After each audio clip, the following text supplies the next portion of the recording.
አሁን ባለፈው አንድ ሰው ሲነግረኝ ነበር፣ አንድ ፓስተር ያደረገውን ሁላችሁም አካውንታችሁን አምጡትና ባንኩን ቡኩን እዚህ ያስቀምጡትና ኢየሱስ መቶ ሺህ ብር ያስገባላችኋል። ኧረ አያስገባም። ነውር እኮ ነው። በእውነት ማን የማይጨበጥ ተስፋ መስጠት ነውር እኮ ነው። ያጋንንት ጠባያቸው ነው። የመናፍቃን ጠባያቸው ነው። ጌታ ኢየሱስ ይላል በቅርብ ቀን መኪና ይኖርሃል። ላይኖርህም ይችላል። ነውር አይደለም ይሄ? መኪና ይኖርሃል ይለኛል ይላል። ባይኖረው አይጠየቅም። እዚያ በኋላ በቅርብ ቀን ባንኩ ይሞላል። ከየት መጥቶ ተጎልተህ ያልሰራውን? ነውር እኮ ነው። ያልዘሩትን ማጨድ ይቻላል? እንዲሁ የእነሱ ጅልነት እኮ አይደንቀኝ። የእናንተ እብደት ነው እኮ። እናንተ እብድ አይደላችሁም። እዚያ የሚያብዱትን ነው። እንዲሁ በጣም ነው እኮ የሚያስደንቀው በእውነት ማለት ነው። እንደዚህ አድርጎ እና እንደ ላባ አይደርስም እየመሰላቸው ሲደርስ እንጨናነቅበታለን ብለው የሚያደርጉ ሰዎች አሉ።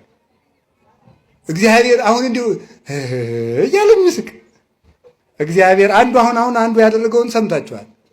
እግዚአብሔር ስንት ሴቶችን ነው እግዚአብሔር ከኔ ውለዱ ብሏቸዋል እያለ ሲያጃጅል አሁን ደቡብ አፍሪካ ታስሮ ያለ ከ60 በላይ ሴቶችን ነፍሰ ጡር አድርጎ ማለት ነው። አሁን ይህንም እንግዲህ ጌታ ኢየሱስ ፈቅዶ ብሎ የሚቀበል እብድ ንፍልል ማለት ይህ እኮ ነው። እውነት ነው የምነግራቸው።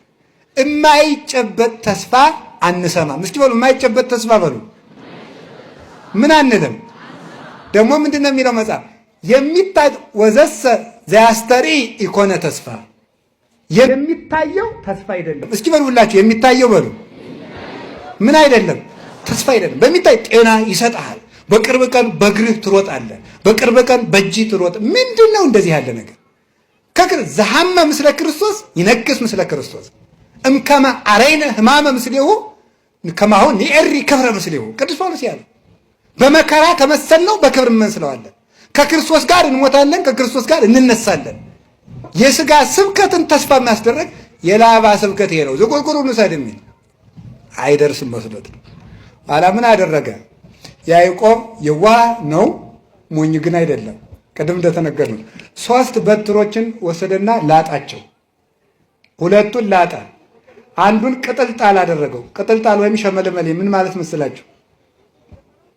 አሁን የሆነ ጫፍ ላይ ይልጠዋል፣ ቀጥሎ አይልጠውም፣ ይቀርጸዋል ማለት ዝጉርጉር ማለት ነው።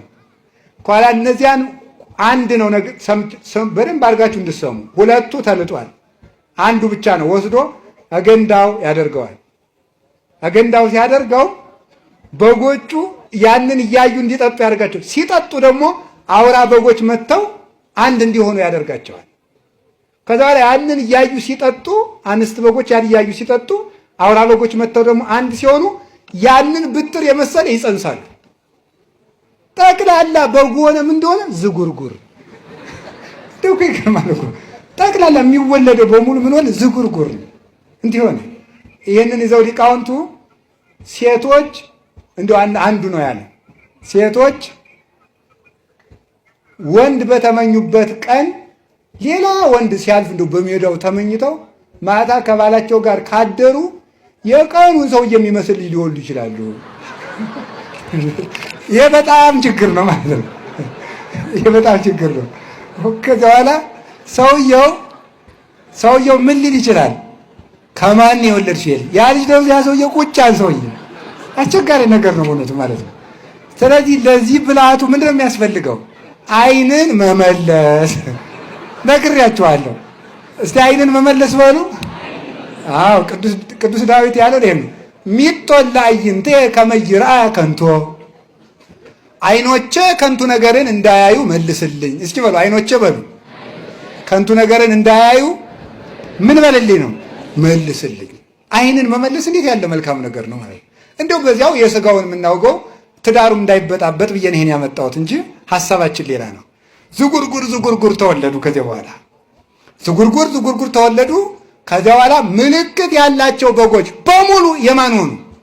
ኧረ ንገሩኝ በሞቴ ርዕሳችን ላይ ደረስ። ትምህርታችን ይጨርስ ነው። ዝጉርጉሮች የማን ናቸው? ምልክት የሌላቸው የማን ናቸው?